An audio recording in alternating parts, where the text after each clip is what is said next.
And these are the apps that you guys get as default apps on your iPhone.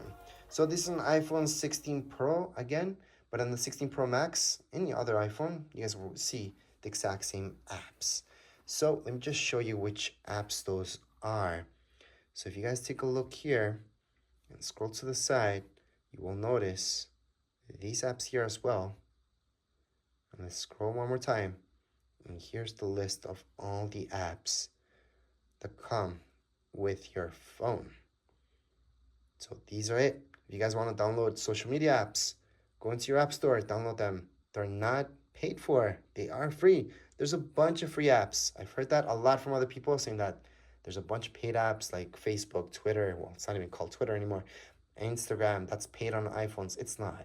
It just doesn't come pre-installed. And yes, you do need an Apple ID to download those apps. But as far as this setup video goes, we are all done. Make sure to check out the manual of how to use this phone. I do have a separate video for that.